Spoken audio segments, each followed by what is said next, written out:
Let's try that again one more time. This time without being interrupted by six fucking work phone calls. Let's try that again one more time. Welcome to my life, guys. From 6:30, from about 6 o'clock a.m. to fucking 4:30 in the afternoon, my phone does not stop. Welcome to my life. But I apologize for the interruption. I got about six phone calls in a matter of 3 minutes. But let's start this one over. The Celtics and Bruins move on in the playoffs. Bruins with an overtime winner from David Pastrnak, who disappeared for 3 games, finally made his reappearance and presence felt with the OT winner. Bruins will move on. They knock off the Leafs again in Game 7, and they send them back to the couch. What a heartbreaker for Toronto, though. Oh, man. That Bruins game had I think every single person on the edge of their seat for the entirety of that game. That was a nail biter. The Bruins and Leafs were a nail biter. Right down to the final minute, to that final shot. Pastrnak ends it in OT, and the Bruins will move on. What a game, though. What a game that was. I'm not gonna lie to you guys. I didn't have a lot of faith. I did not have a lot of faith that they that Game 7 took everything that they had. That took everything that they had to get that win. That was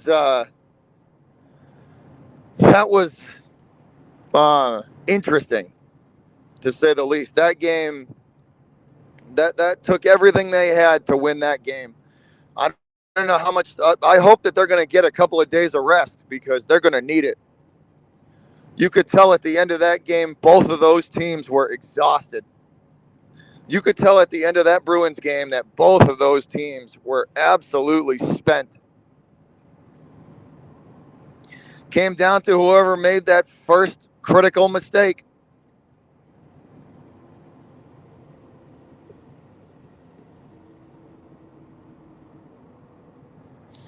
That would be. So the Bruins move on, and they will face the Florida Panthers next. Again, another big physical team. It's going to be another big challenge for them. The Bruins are going to have to rise to the occasion again. They're going to have to face another team very similar to the Lightning. Excuse me, to the Leafs and the Lightning. Big physical, fast team. The Bruins are going to have their hands full with the Panthers. The Bees are going to have their hands full. That is not going to be an easy series to get through. They once again are going to have to face off against a team that knows how to hit and how to hit well. Monty's going to have to do a better job of using this team's speed and agility to avoid those hits. Because if we get into another situation like we were in Toronto and it goes 7, I don't know if this team is going to have enough in the tank to win another 7-game series. That is a huge ask from them. Florida is going to be a problem. The Panthers are going to be a problem. That is most definitely not going to be an easy series. Good morning, Bill. Good morning.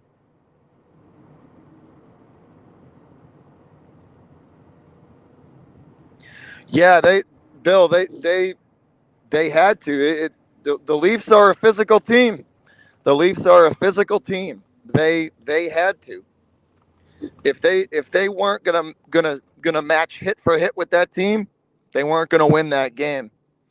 And I'm not ashamed to say it. I'm surprised they won that game. I'm surprised that there was enough in the tank for them, energy wise and stamina wise, to go hit for hit with that team. and they did.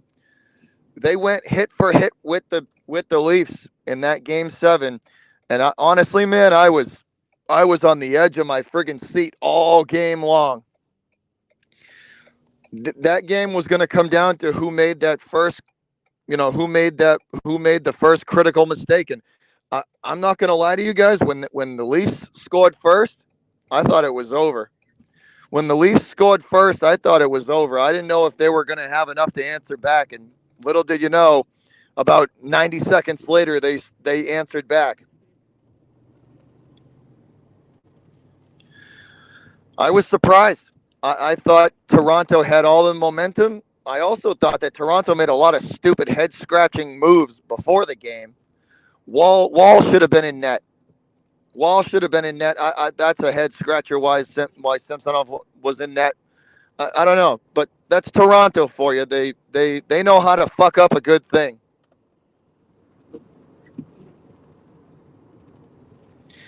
Pasta finally showed up, Bill. Pasta finally showed up. He disappeared for 3 games. And even then, it's only like one shot. Like they against Florida, they can't have that happen.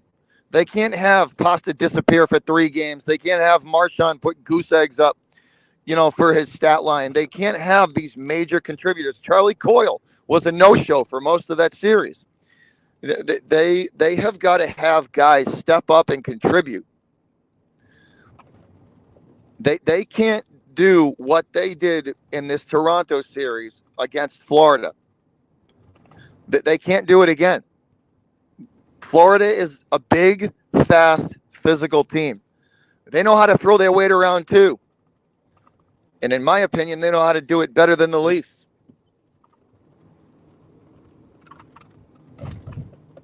In my opinion, Florida's better at it than the Leafs. So this road to the Stanley Cup for the Bruins is not going to be easy at all. It is not going to be easy. It's not going to be the Bruins are going to have to deal with teams that hit and hit well for the rest of this cup run. So they better be ready for that, and they better, if the Bruins do win the cup this year, they are going to be beaten, battered, bruised, and literally spent. It is going to take every ounce of energy and then some that they have to win the cup this year. The challenge that's ahead of them and the teams that they got to go through to get there, it is not easy. And like I said, I'm surprised. I'm surprised that they won this game. I'm surprised that they won that game 7. I did not have a lot of faith that game was going to go the way it did. And it was a nail biter. They had the entire New England region on the edge of its seat for the whole game. That was a stressor, man. That one you were just waiting and watching. That was a stressor of a game. That was that was crazy. But they get it done though. The Pasta takes advantage of a bad defensive play by Toronto. Nobody really back there to challenge him when he gets that puck off the boards, and he just beats Samsonov, and that's it. That's it. Game over. But it's that game could have gone either way. That game could have gone either way, and they kind of got lucky. They got a lucky bounce, and Pasta took advantage of it, and it's over.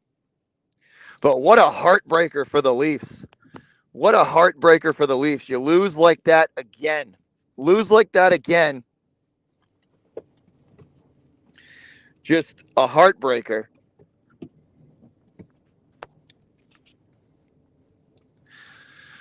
It was that game.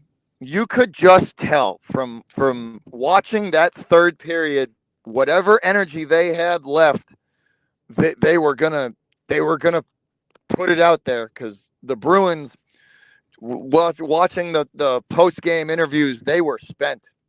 They were absolutely spent. That took every ounce of energy that they had in that game to go toe to toe with that team, hit for hit.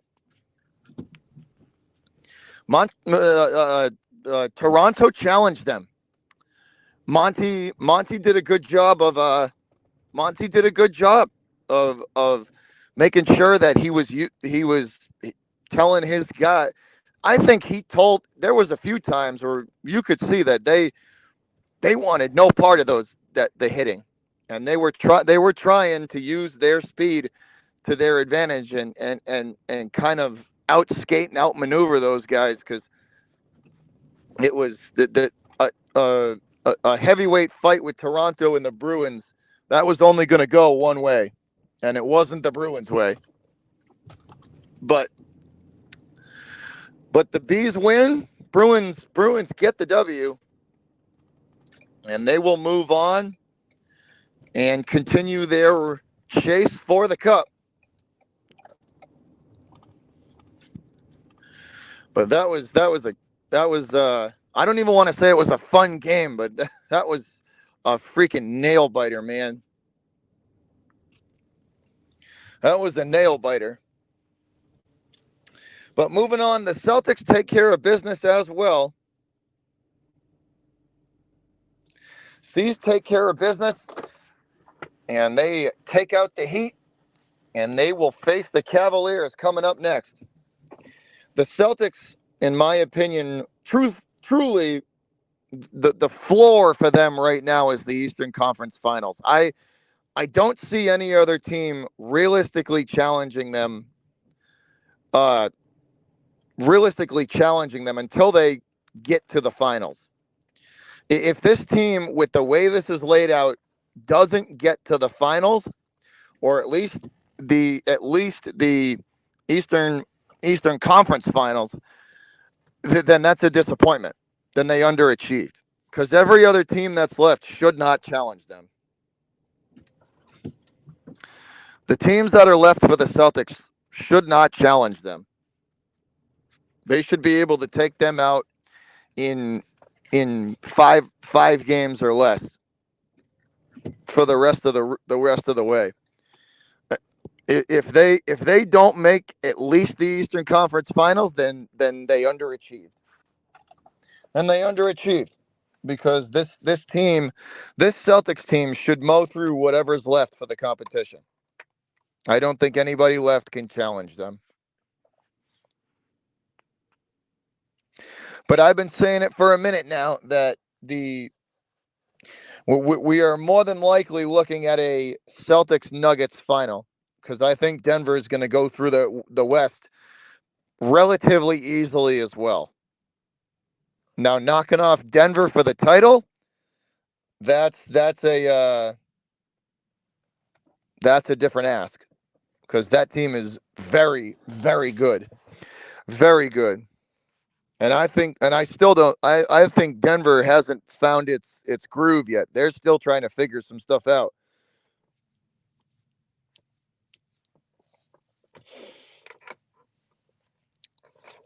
But the Celtics and Cavs series, it should be a good one. That should be interesting. That should be a fun one. That should be a fun series to watch. I'm gonna say that series probably doesn't go longer than 5 games. The Cavaliers might sneak one win in, but I don't think they have the firepower to match up with the Celtics. And if I'm the C's, I'm resting Porzingis through that series.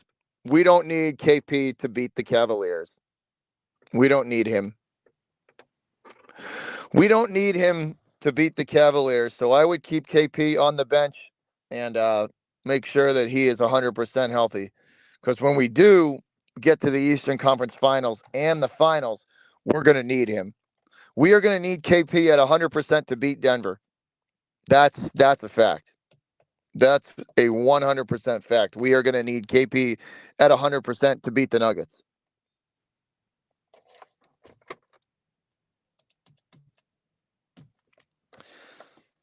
Now, I said coaching was going to be a problem before, and I still believe that Joe Mazzulla, in my opinion, has his weaknesses.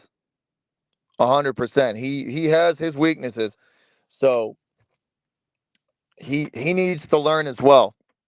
Missoula needs to learn as well as they go.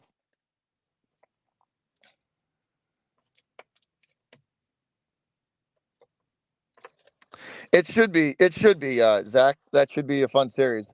Like I said prior, it's the Bruins. The it's We're gonna see something similar to what we saw in the Toronto series with the Panthers. They're, again, big, fast, physical team. They're probably gonna have to execute the same way they did against Toronto. Use that speed to avoid the hits.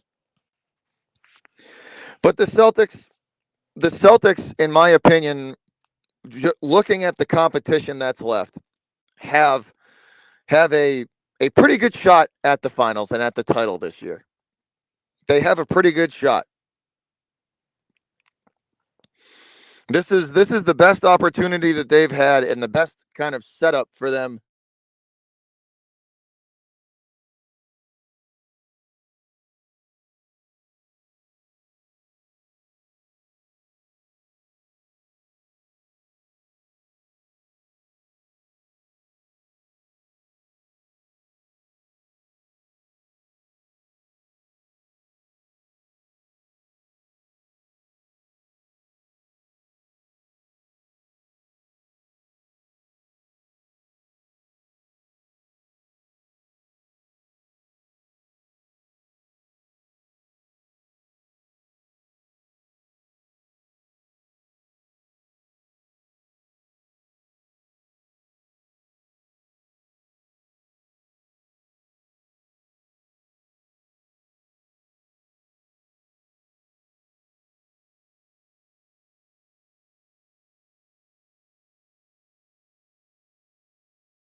All right, y'all, we back. My bad. My bad. Again, another work phone call.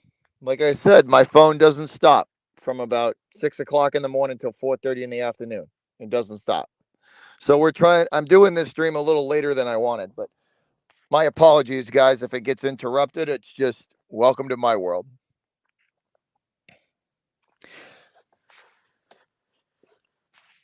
But the Celtics should win the championship.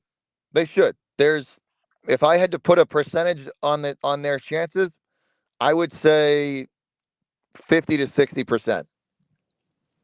50 to 60% that they win the title, and about 80% that they get to the finals.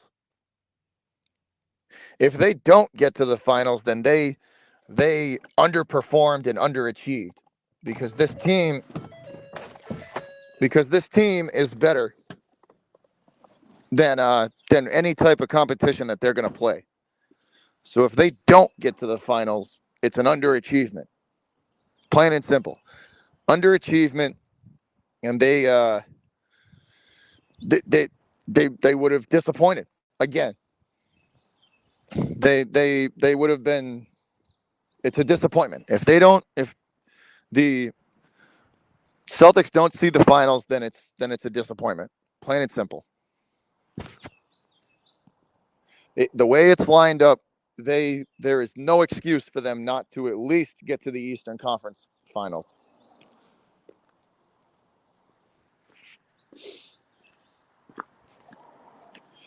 But that's about it for the Celtics. The Red Sox. I don't know, man. They just I've said it from the start. They are going to be, at the very best case scenario, a mediocre team. At the very, very best case scenario, mediocre. We'll get to Drake. We'll get to the Pats and Drake May in a couple of minutes. We'll get there. But the Sox are gonna be mediocre at the best. At best case scenario, that's what we can hope for with them. Mediocre, 500. About 80. I would say the best case scenario for them is about 80 wins. 80 to 82 wins. Best case scenario. That's with everything working in their favor and everything going to plan and them not fucking it up.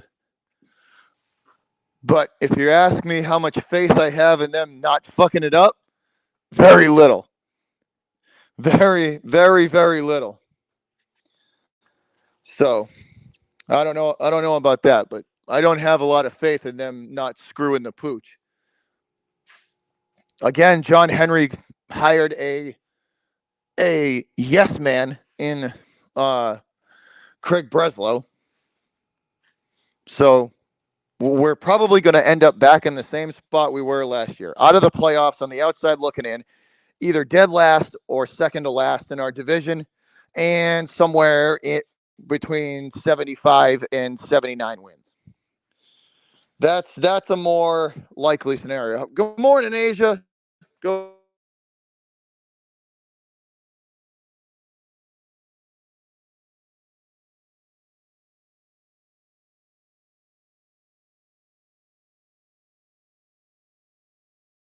to match up. They simply don't have the talent to match up with uh with the rest of the division. The division, the rest of the division got better, and we did nothing in the offseason except add a couple of scrubs and a few nobodies and a couple of has-beens. But outside of that, it's.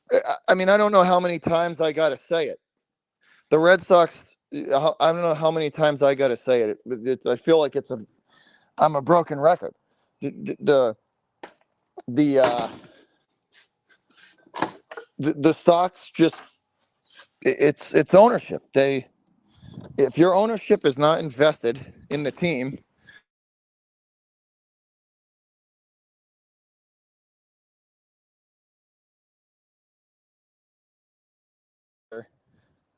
that John Henry and the ownership group really don't care about this team. If he cared, there would be evidence to the contrary.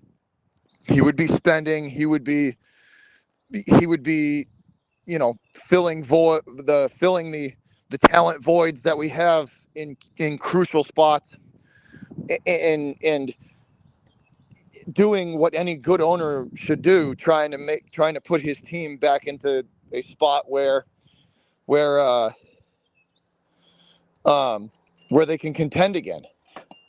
And they don't. The simple fact is they don't have enough. They don't have enough talent to compete with the rest of the division. They just don't. It's not there. They just don't have enough talent to compete with the rest of the division. And it's until until the ownership group takes a good hard look at the team and realizes it's not enough, it's never going to change. It's never going to change. The Sox are going to continue to be in the same spot they're in right now.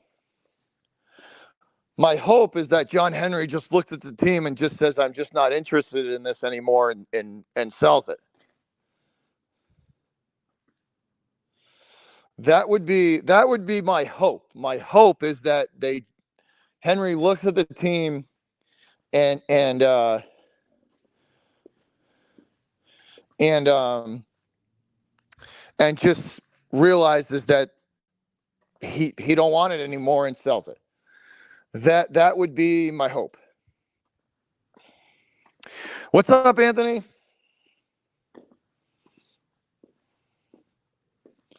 100%. 100%.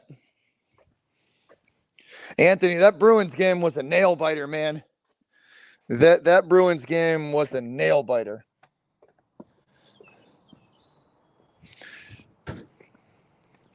A lot of people say too, they say, like, why do you why do you keep watching them? Why do you keep doing this? You don't understand, man. I'm a diehard Boston fan. I don't care if the teams go. I don't care if they have one win or you know, I don't care what their record is, but it's it, I'm gonna watch them. I don't care what their record is. I'll be there. You got to you got you and here's the thing. Just because you flame your team and hold them, even though you rake them through the coals, uh and you can criticize your team and still be a diehard fan. Travis, I did not see the Brady roast last night. No, I did not. I unfortunately did not get to watch that. I heard it was pretty good.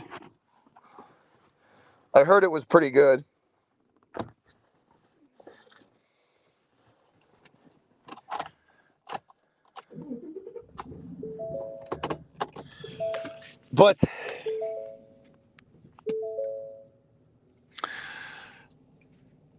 let's move on to the final team we got to talk about here, the Patriots. The Patriots draft. I don't know how you guys feel about it. I liked it. I I I I, I don't.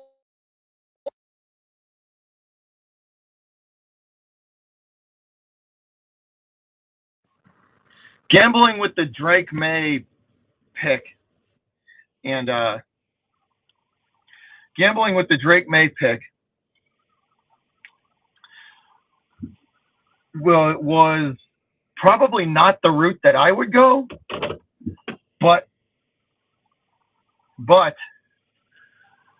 I do agree with how they did it, because if you're going to pick the quarterback and kind of push all of your push your chips all in with this young kid, then you better damn well do everything you can to support him, or at least do the best you can to set him up for success.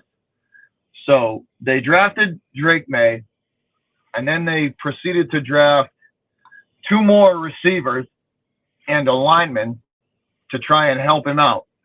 So as much as I would have wished for a generational receiver like Marvin Harrison, at least they realized that if we draft this kid, we're going to have to get him some help. But I don't know how you guys feel. That's how I looked at the draft. Me personally, I would have taken Marvin Harrison Jr. at 3, and then worked from there, because you get the generational wide receiver, you get a lineman. Then I would have taken a lineman, and this team also needs linebackers as well. We have been weak in the middle of the field since Dante Hightower left. People forget they have not. They have not been strong in the middle of the field since the Hightower days.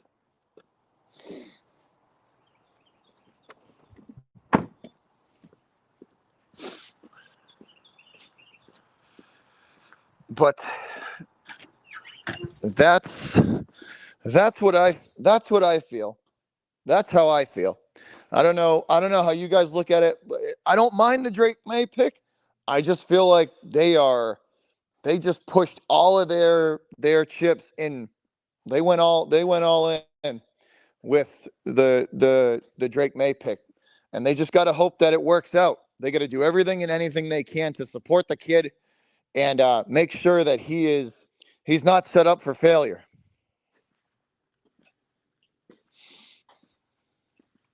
I saw that, Bill. I saw that they did take the Tennessee quarterback. I did see that. But here's the thing: if Drake May does work out, and these two receivers do turn out to be halfway decent, and they do produce, then I think the offensive side of the football should be pretty good this year. But they did, though. Elliott Wolf and Mayo and The Crafts took a look at this team and they said, what was our number one struggle last year? And it was offense. The defense was fine. The defense showed that every game that they would show up and get it done. So, I mean, I don't mind it. Their defensive side of the football, I think they're going to be okay. Their one weakness is the middle of the field. I do think they need some linebacker help, like a true linebacker, not some old has-been or some guy that's just meh. I think the next draft next year, I think they should focus on trying to get the best middle linebacker or maybe a set of linebackers that they can get. Because the teams that beat us up the most last year beat us in the middle of the field. So I think that's one of their glaring weaknesses right now is middle linebacker in general. But that's just my take. I think they should be okay. I think the Pats should be okay this year. If everything goes to plan. If everything goes to plan and everything works out, they should have a decent year.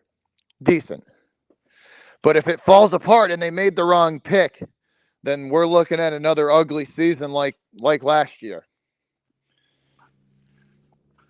But those are my thoughts on the Patriots. I'm excited to see how they look in training camp, though. I do want to see the young receivers and Drake May get some work in and take a peek at them. So when training camp does start, I will be going to check that out, and I'll probably be dropping some videos of training camp. But that's what I got for you guys for now, as we continue to watch the Celtics and Bruins playoff run and get ready for or just wait, I should say, wait for training camp for the Patriots to start up. Hopefully, we get to watch basketball and hockey into June.